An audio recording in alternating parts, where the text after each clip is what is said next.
Welcome back, my friends, to the Sweet Spot, where IT leaders share the insight with other leaders and others that want to lead. My name is Carlos Vargas. Wait a minute. There's not two of us, there's three. So we have Howard and Paul, but we also have a guest. So good morning, good afternoon to everybody. Hey everybody. Good morning. And so who is our guest this week? Jeff, you want to? I think the audience at this point either knows us or is tired of us talking about ourselves. So why don't you give us a little intro? Absolutely. So, hello, everybody. My name's Jeff Shupak. I am president of a company called Project and Team, and we help organizations scale lean, agile, and DevOps practices. Generally, those organizations are fairly large and are having challenges dealing with the complexity. And so we help them think a little bit differently. What level of maturity is the sweet spot? Like, is it I'm level 3 and I need to get a level 5? I've never heard of DevOps. I need introduction. Or I've mastered the skill set and now I need to tweak it. What's the best place for you guys? It's going to be fairly, I'd say it lands in probably 3 areas. All of, I would say, are pretty early on the whole Jeffrey Moore crossing the chasm. I would say it's organizations that are highly regulated or compliance driven. So there's a lot of reasons why they can't just apply a practice that's been a success pattern for somebody else. A lot of them work across large geographies, and a lot are working in cyber physical, so hardware inclusive, where it's not as simple as feature flags or these sort of things. And so the question becomes, well, how do we get a bit creative with the intent to do that at scale? Specifically in the hardware domain, gets a little challenging. So I'd say they're all relatively new to getting into it, but understand the need to change. Nice. So I need to say something. I love the library and the ladder going up. So I got a story behind the ladder. Always as a kid, I always wanted they're called Cotterman ladders, I guess. I always wanted a ladder. And so Borders Books a few years ago closed near us. And so I go down to Borders Books. I'm like, I wonder if I can get a ladder. They're like selling all the furniture and everything. And sure enough, they sold me a ladder and the rail that goes along it. And I absolutely love it. I still have a sign. I don't know if you can see it, but it says staff use only on it. It's literally as is from them. I did have to trim the top. I probably don't need a ladder, but I kind of need a ladder. So did you that's the story of the ladder? Like, absolutely. They didn't even know what price to put it at, Paul. I think I got it for like $10. They're like, just get out of our store. Stop asking for our furniture. Yeah, that's awesome. Just wait outside at the in the garbage depot and they throw it out, grab it. Right, it's exactly it. And so yeah, no, I love it. I feel complete. So before we started recording, we kind of took a trip down memory lane, and I mentioned that our first ever podcast, which was audio only, we did in Tokyo, and we were staying at the Prince Hotel, which of course is a Marriott because we're Marriott people. And Prince Sakura. Yep. We were sitting in the little garden at a bench and kind of recorded. But we did something else that week. We went and visited the mouse, like we try to do whenever we're in a place that has such a thing. And that was like probably top 3 visits to the mouse in my entire life. So let me paint the picture. There's like, let's say 10 of us, and we're all middle-aged executives, nerds who've been around a long time, right? There's nobody that's new to what they do.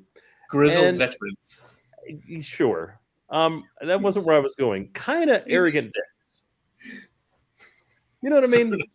Like we're all middle-aged. We're all very much kind of heads of household, you know? And so we're at Disneyland and nobody listens. There's no kind of group thought to it, right? And you'd be walking along and one of them would just go shiny and veer. And in any other park, that would be it. You just wouldn't see them again until the end of the day, right? I guess we'll meet you when we leave at park exit. I don't know how that's going to work. But because it's Tokyo and we're all Westerners, it was like, oh, crap, where did Jeff go? And then see people, small person. Oh, that's Jeff.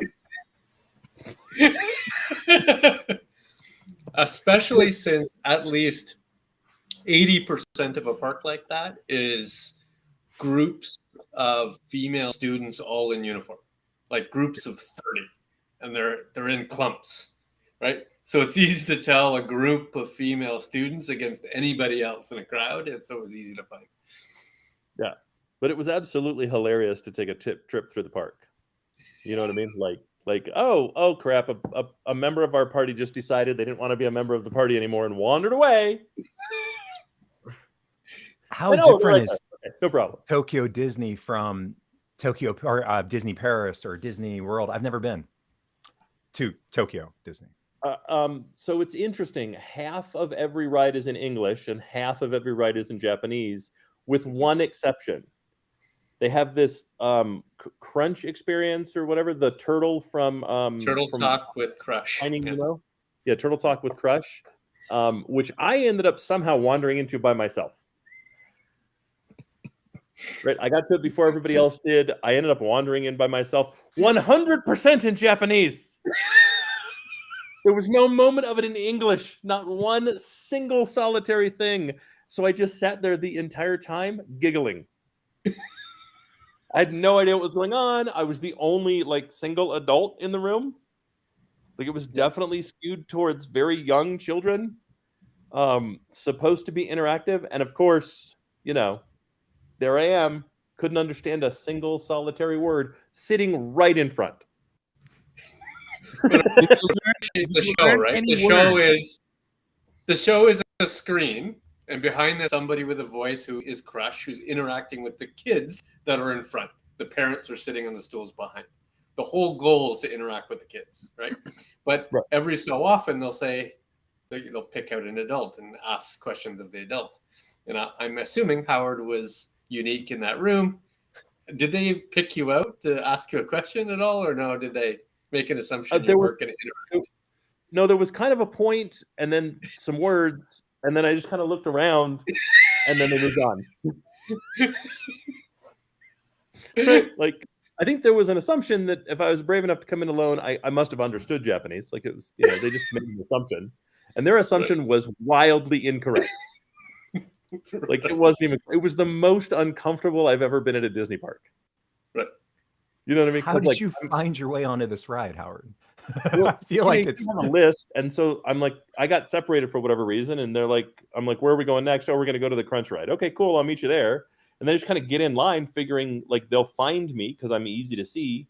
But I was so far ahead, I made it into the ride before the rest of the party showed up. So then I just kind of soloed it. So I bring that up because I was just at Orlando, right? I had a conference, and like I often do when I have a conference in Orlando, I asked my wife if she would like to go, and she says, absolutely, can we go to Disney? So we went out a couple days early. I took Paul's advice, and we went to Epcot, which was a fantastic experience. It's the least kind of populated of the parks. So if you're going on a busy day, it'll be the least busy at Epcot. So I think the longest line was maybe 70-ish minutes. But we didn't really stand in any of those. We did Ratatouille near the end of the day. I have to say, spectacular. And somehow, so Ratatouille is the longest. Ratatouille was 150 minutes for most of the day. Because it's the newest, right? Yeah. Yeah. Well, other than the one you were on. Yeah. It was 35 minutes when we hit it. Wow. We finished dinner, and I was refreshing the Genie app. I didn't pay for anything. I just used their app and refreshed until it kept ticking down and ticking down and ticking down. I'm like, it's 30 minutes. We should go. We got in line before we made it into the kind of the building. We were in the line outside. It was at 70 minutes. Huh. Wow. So there was some other activity, parade or something that was happening that caused a lull, and we captured the kind of tip of that lull. And the ride was fantastic. We did Guardians of the Galaxy, which is very hard to get into. It's a queue only line, so you have to do a virtual queue. You can join it at 7:30, but for some reason I wasn't eligible to join at 7:30. Or you can join at 1 p.m. and I got in at 1 p.m. and then you show up at your appropriate time. They let you in through the fast pass, and then it's still a 60-minute wait or something. But it's effectively if somebody said, if you just, I want you to think about what you would do with Space Mountain if you used today's technology to build Space Mountain. And that's what they built, and it is phenomenal. They pulled out every technology stop they possibly had. So it's a high-speed roller coaster where the cars spin on a horizontal axis in addition to moving forwards and backwards. Right. So when you're doing a corkscrew, you face the corkscrew while you're going through it. Right. It's pretty awesome. So it's a total trip. So you kind of move, you almost move in three directions, right? You move right, left, up, down, forward, back, and then rotate on an axis, right? Thankfully, I don't get car sick, so I was good. And then they've got like 16 different types of projector that they use to tell the story as you go through it. Yeah. So it's an amazing ride. Super happy. I'm a big Space Mountain fan anyhow. Yeah. So this was like Space Mountain for a whole new generation, right? I don't think you could come up with a ride that's much more up my alley. And it's Marvel, and I'm nerdy that way, right? Then the next day we did Hollywood Studios, which if you haven't done, has the Star Wars experience crap with it, which I'm a big fan. I'm not a big fan of going into the cantina and spending $50 on 2 drinks in 15 minutes. Like that one was kind of rough for me.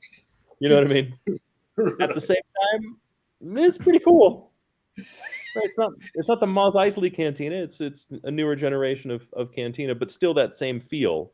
All the drinks are thematic, right? But it's so much an experience that they know they can charge you whatever they want. And you're going to pay it, and they shuffle people through so fast that you really don't get much time. And I don't know how you could afford to spend much time. I mean, 2 ounces of liquid is $25. Yeah, you didn't build a lightsaber, fortunately. Well, first off, I couldn't get a reservation, and second, I kind of don't want like my own lightsaber. I prefer someone else's. I have Rey's in the other room, right? You know, and I like Obi-Wan Kenobi's, but I'm not sure it's worth $250. Right. USD. So. Let me ask you a question. You learn a lot through the whole process of going through the events, going to the conferences. You guys should write a book on how to go to Disney, but that's a topic for another day. It changes rapidly. Like I've seen those lists, and it feels like bringing all that. Corporate actually also need to learn. Yeah, we're not going to win that. So going through some of the rides, what occurred to me is it's the greatest place in the world to be an audience member, right? But we all work in tech, and the tech that they use at the Disney parks has got to the point where it's absolutely bleeding edge, right? They're using Swarm AI, and they're doing it in a seamless fashion, right? They're using autonomous vehicles with Swarm AI in a way that allows them to be super dynamic and make sure that year over year they can change the ride if they so decide, right? They're no longer using full animatronics on all the creatures. The Minnie and Mickey ride, Minnie Mouse and Mickey Mouse are just like, they could be big styrofoam heads. They're just big white heads with a big nose, and they project the face on them, which means I can change the video at any time. I'm not stuck into what did I limit that animatronic to specifically. Right, I can change the route. I can change what's being projected on the walls, and as a nerd, all that stuff gets me super excited. Right, but then it occurred to me, I don't know that I want to be responsible for the uptime of systems that serve 1 million people a day in something they may only get to do once in their life. Right, you know what I mean? Like it would crush me. Availability versus performance has higher stakes than random corporate IT job. Well, even not random corporate IT job, right? But if you think about it, like most people, we're very lucky. Most people get to go to Disney once in their life. Right? I don't want to be responsible for costing that child their once-in-a-life shot at that Mickey ride because it was down. Right? Or the teenage boy who's been a Star Wars fan for their whole life and they couldn't make it on Millennium Falcon because it was broken, because it was down, because it had some issue, because it had some delay, right? I don't think, like, if I was offered the CIO of Disney job, I think I'd have to pass. I don't think I'd enjoy the quality of life for that job. Like, what do you think, Jeff? Is that? The incident management piece is interesting, right? So we're accustomed to dealing with incident management related directly to IT, and it's almost different. Okay, some kid drops an ice cream cone, right? The ice cream. How's the park going to respond? How quickly can we get Mickey out on stage in the park to have some sort of intervention there from a customer centricity standpoint? It makes a lot of what we do very physical, very tangible. It's interesting. And I think that's that radical customer centricity just to an extreme. They understand. They've done it forever. I mean, they've done it for so long, and it stretches it starts. And what's also so fascinating to me is the thread across their products, right? It starts in studios, and then it goes to streaming distribution. And then somehow we have to have this incident management also in the parks, and it's this massive thread of how they pull that whole ITP or the whole content through. That's just phenomenal to me.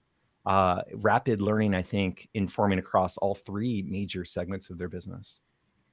So there's to go back into kind of the history of Disney and really talk about that centricity and that attention to detail. Disney did a thing years ago called Party Gras. I don't know if anybody remembers Party Gras, but it was Disney's Disney's version of the Mardi Gras celebration. And so it was their kind of New Orleans themed parade and whatnot.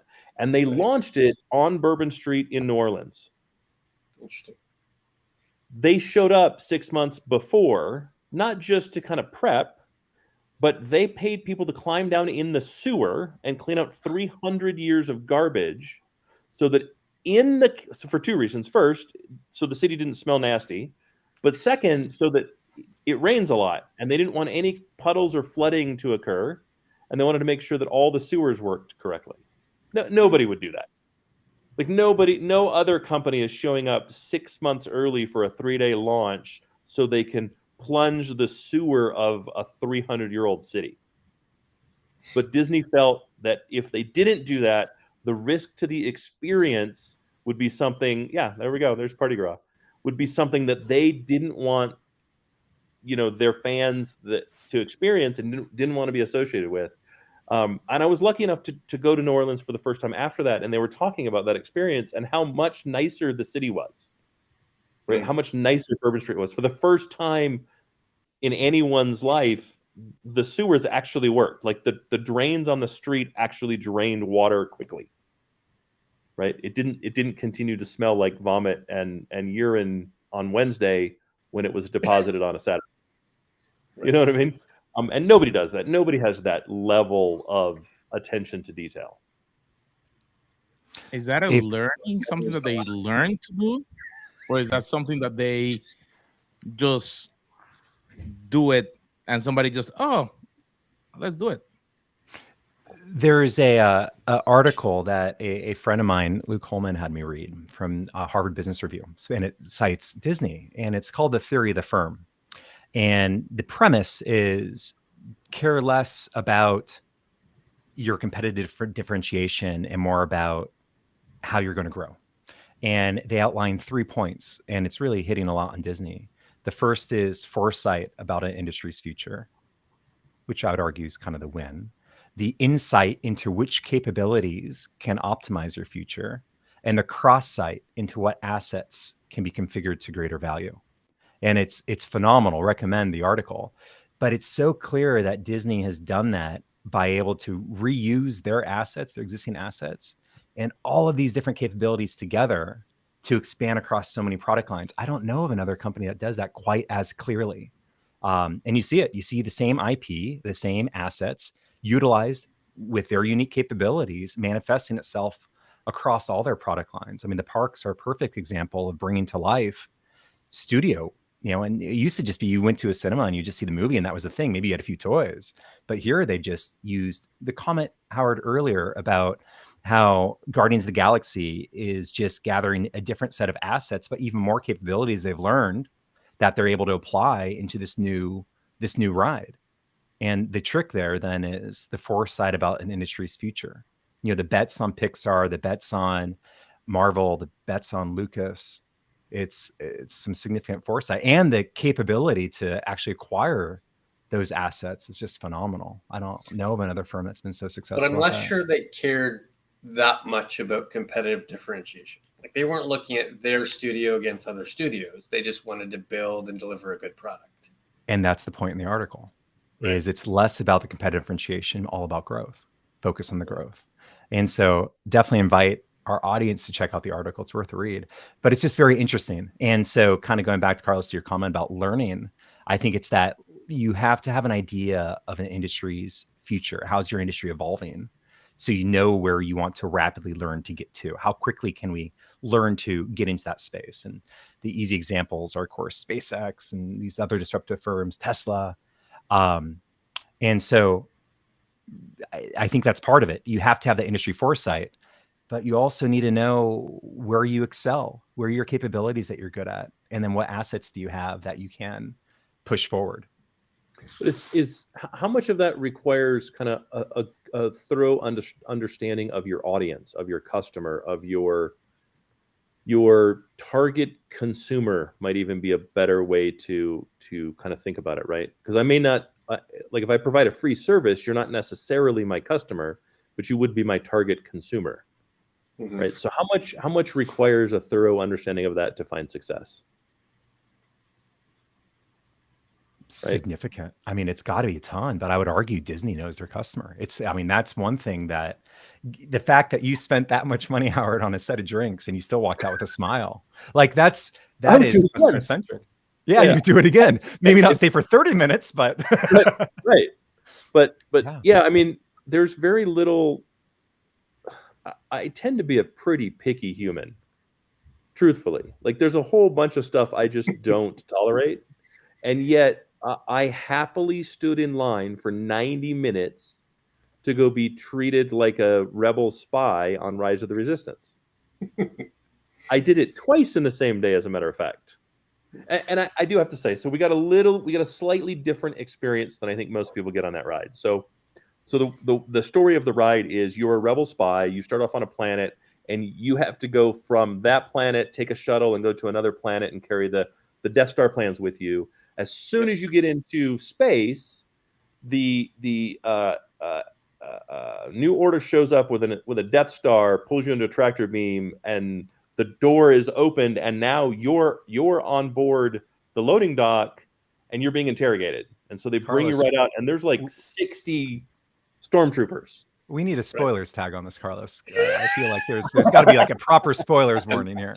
And you've only described a third of the ride so far. Yeah. So then they start breaking you up into groups that are going to be interrogated. Yep. Right. And my wife at this point has to pee really bad. The whole time we're walking through the line, she's like, "Oh my God, I hope this is almost done. Oh my God, I hope this is almost done." And so we get to that, and she's like dancing. And I'm like, is it really bad? And she's like, "Yeah." So I call someone over, and they're like, "Do you wish to give us the plans to the Death Star?" She's like, "I have to go to the bathroom. I'll give you anything." Excellent. We've broken you. And they stay in character. And every single other Disney employee that we pass that's in New Order gear, they say, we've got one to talk. They escort us to the bathroom, then they escort us back, and they say, "This one has some interesting things to say. Put them at the front of the line. They're going to need to see an interrogator immediately." You know what I mean? They stayed in character and made just that interruption part of the ride, part of the story, part of the kind of excursion. And it's just a level. I don't see anybody else doing it. I don't see anybody else kind of taking it to that level. But they also so thoroughly understand their customer and thoroughly understand the product that they're selling. The product that they're selling is emergent. The product that they're selling is kind of that fantasy, right? And how do you make that fantasy work with 100,000 people a day? Well, you make it work by doing things like that, by doing small things that have such a big impact. So I bet, and I don't know this, but I think what they've done there perhaps is decentralized the decision making down to the individuals doing it, to have the power and the authority to focus radically on the customer experience and deviate. I doubt that was pre-designed. I mean, at some point it's become a pattern that they just do. But the very first instance was rapid learning by the person doing the work say, hey, I got a good idea. I got an innovative way to delight this customer that we can learn from and put into place. You know, we've all been on those phone calls to whatever telco company you're trying to cancel your cable from, and it's the complete opposite experience, right? And I think there's something around management encouraging they call it magic, but the magic creation for the guest experience, and decentralizing that to empower its employees to do that. And it's funny because I always think of Disney as a very conservative and constrained and managerial approach company. But I think in this area, you may have experienced something that was radical innovation at a individual level that they've scaled. Well, but Disney also does that in a very specific way. Every employee that you will interact with at a Disney park is not an employee. They're a member of the cast. And that's a very important distinction. Like, you have to audition. You don't apply. You also have to audition to become a member of the cast. They look at it as an enduring piece of theater. And that's kind of how they approach that. And part of that has to be, okay, someone's going to do something that you don't have a script for, right? Just like you're on stage and somebody skips a line or messes up a line, what do? How do you recover? You can't break. You can't just go, dude, that's not the line. Like, you have an audience in front of you. Yep. Right. And I think part of their logic behind you're a member of the cast is you can't break the fantasy, but you have to incorporate the changes that occur. You have to incorporate the little pieces of chaos that show up on a day-to-day basis and continue to maintain the fantasy, and will enable you to do that within the context of your role. That culture is rare, I think, in a lot of the large organizations we work with. And they've enabled that type of innovation on the fly as needed by putting guardrails around it, loosely coupled architecture, if you will. And it shows up in the culture. It's awesome, radical customer centricity. Some of that is a misinterpretation of what quality means, right? Mm-hmm. Quality, in some respects, is defined, especially in IT, as consistency. Do the same thing over and over again, and you will have this exact same availability and performance. Whereas that's not true in everything. Like, it's not true in the Jungle Cruise. The Jungle Cruise, they give you a third of the jokes. The rest of the jokes are things that are coming from you, which is why every time you go on the Jungle Cruise, it's a little bit of the same, but it's a lot different every time. Every single skipper. In fact, every time the skipper goes around, they have another set of jokes in their head that they're going to use, right? So it's only because of that do people constantly go on that ride every so often, because they want to experience some new set of jokes that they think is hilarious or not, right? But in IT, in many ways, the goal is that consistency for an assumption that increases the quality, when in fact, that might be true in release management, but it's probably not true in customer engagement, right? It's probably not true in relationship management. It's probably not true in customer journey.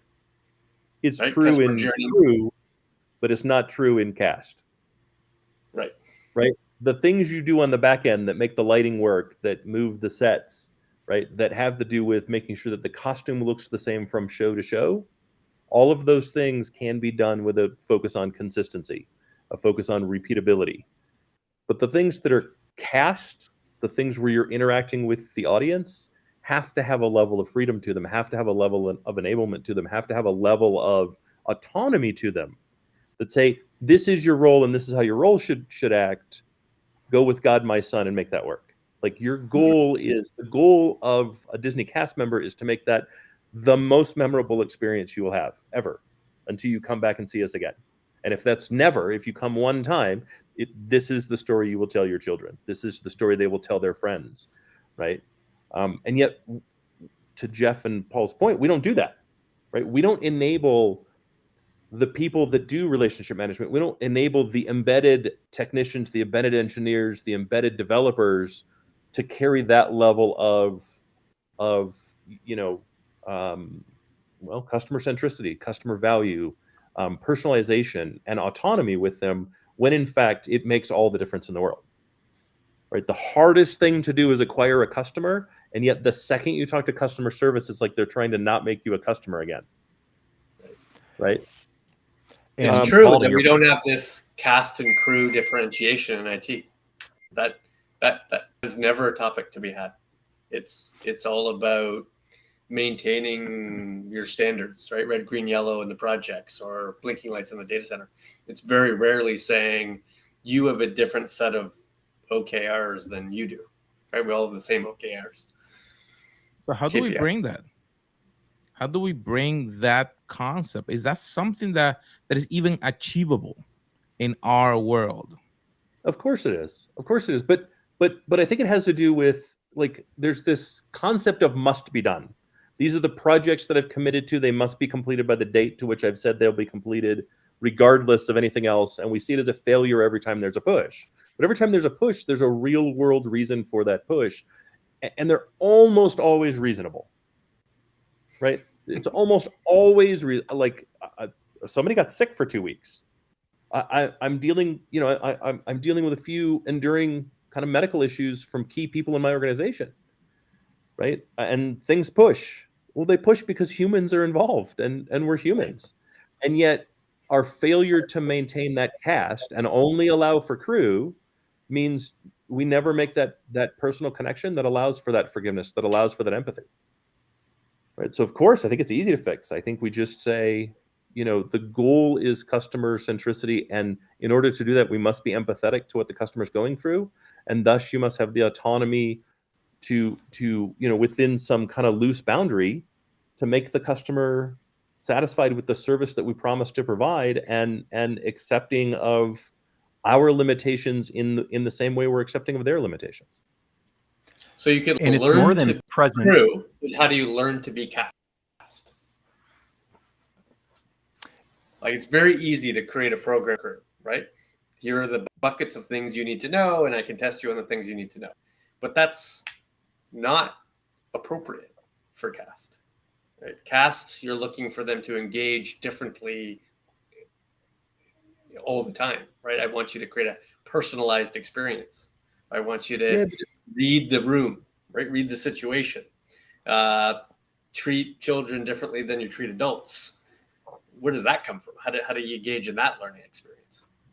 I think crew, though, still is going to get pulled in to that insight of your industry's future, right? You're going to need to predict your future customer tastes and your future customer demand. And I think that's sometimes gets locked out by crew also. We have this infrastructure, we have this setup, we have this business process, we have this bureaucracy, this old technology that is our debt that's going to limit our ability to act on that future industry direction. And what it sounds like Disney's been successful at is bringing that technology forward. They still have old rides because the customers still love them. People love going on It's a Small World, right? That's a thing. Like, whenever they've tried to stop it, people still do it. Howard hates it. It's horrible. But it's still a thing. There's a reason they have it. But at the same time, each iteration of a new ride is taking their newly found capability that crew is standardized, and they radically push it forward. So it may not be the same ride is always radically upgraded, but it is that crew on the next instance, the next iteration on the next ride, is pushing that limit further and further.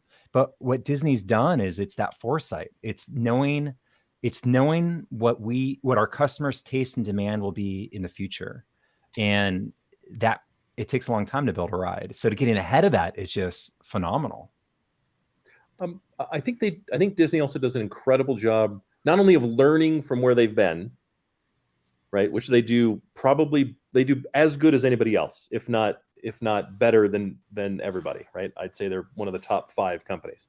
Like, it's very rare that I can click play on an animated feature. And lately, I don't know what Disney produces. I no longer have children that are of that age, right? So I just see something show up. I click play. In 25 seconds before the little Disney splash, I know this is a Disney, because somehow it just has that feel. It has that look. It has that Disneyfication to it. And they do the same thing in their rides. And as they continue to evolve, and as they continue to change, and as they continue to update them and remove the things that are maybe no longer palatable or no longer acceptable or no longer, not, it's not appropriate that I'm looking for, but relevant. They still know what they can take away and what they can't take away, right? The Jungle Cruise has changed a lot in recent years. And yet, yeah, I kind of miss, the nostalgia of the old ride, but they haven't removed the heart of the old ride that I love. Like, they're still smart enough to go, these are the things that are important and we'll fight for those, but these are the things that we also have to fight to change, and we're okay with that. And it's this level of kind of constant improvement and constant evolution and constant learning that I think most companies miss and lose, right? I would never describe Disney as a calcified company, and yet it's a term that I use over and over and over again for various, companies. Is they're calcified. They don't innovate anymore. They don't learn. They continue to do the same thing over and over again, and in many ways expect a different result. And you see it across their products. It's not just the parks, it's the studios. Right. If you get the chance, I would invite folks to Google the stagecraft that Mandalorian has been shot on, and the technology that's evolved so rapidly of being in front of just a green screen essentially, but they can project the scenes behind the actors, so the actors aren't just green wearing suits with in front of green and not knowing what they're doing or what the characters. They can actually put them in the scene, make you feel like you are acting on a planet with a screen behind you. That is yet more areas where I think crew is constantly pushing the barrier, the debt against the debt, to advance it so cast can act appropriately. They're able to weaponize their capabilities in just phenomenal ways. So thinking about that, then can we take a page from that? It looked like we need both worlds. We need to have crew that could keep doing probably the repeatable process. In a sense, they're also the ones that may innovate because they have to do it for the repeatable. But we need to then develop some cast members, some people that will delight the customer, that will, like you said, if the customer is coming with this face, or if it's a customer in this area, that they can react in a different way. Is that more on the sales side when they're starting the process? Is that more on the operation when they're supporting them? What do you think? Well, I think it's always on the sales side, but I think every interaction with a customer is the sales side, and I think that's part of what we've lost, right? Every opportunity that you have to talk to a customer, whether they're happy or sad, is an opportunity to sell a customer, right? And I think you kind of need to. I think we need to kind of go back to remembering that, right? Today, companies are spending billions of dollars on digital transformation. All digital transformation is finding your customer and working to retain them as they evolve and change, right? Digital transformation is changing your company to deliver your products in the way your customers wish they could receive them. Every company that's been displaced or disrupted has done so because they failed to do that. They failed to recognize they're not achieving what the customer wants, where they want, and when they want it, and how they want it, and someone else comes in that does.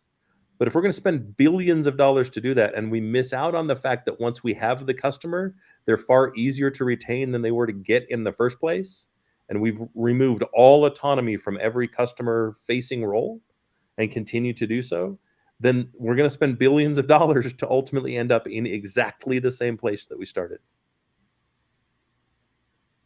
That being said, Disney has not perfected their contact center software. I don't know if anybody's called them recently. It is still a train of ones and zeros and clicking buttons, and it's before you get to actual summon human, they haven't perfected that technology yet. So even though that is a sales opportunity, I bet there's a lot of drop calls. Oh yeah. Yeah, and I was very, very upset going into the park, going into Epcot, not being able to have joined the 7:30 virtual queue because I set an alarm. I woke up. Right.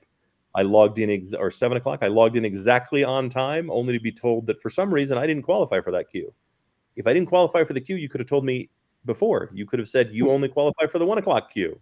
You could have set an expectation because you control the digital data. And then you probably should have told me why I didn't qualify. Right? Why members of my party, which was my wife and myself, didn't qualify for the early virtual queue. Those things probably would have been useful. They are far from perfect, as much as we are fans of Disney on this podcast. You were not as important as a customer as somebody else. They just didn't want to say that in words. You, my friend, are B level. I mean, Disney's a big company. I'm okay being a B-level Disney customer. That's actually not a bad place for me to be. You know, it'll be interesting if, because they know that you guys have gone so much, they know that you're a repeatable customer, that you will continue to come, and they give priority to the customers that actually this is only their first time. That would be hilarious. As in, we're on a list where Disney says we know we can shit on them and they'll still be back. Yep. Like I love the idea that Disney maintains such a list. Definitely a topic for another pod, but it is interesting that they are the only major customer-centric organization that doesn't have a loyalty program. Yeah. Right? None at all. At all. You have no idea. There's no point accumulation. There's no obvious recognition of past stays. None of that's true. And customers are quite loyal. Even though we know they have that data, obviously. But it's never a recognized issue. Well, I think that it was really interesting to understand that difference. There will always be the team that is the crew that is maintaining everything working, making sure that the rights, in our case, may be the solutions, the product that we sell or support.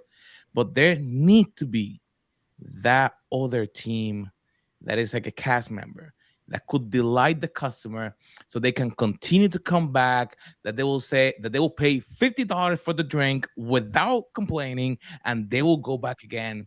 So my friends, take the time to write down your note, share with your team. As always, share, subscribe, and we'll see you on our next episode.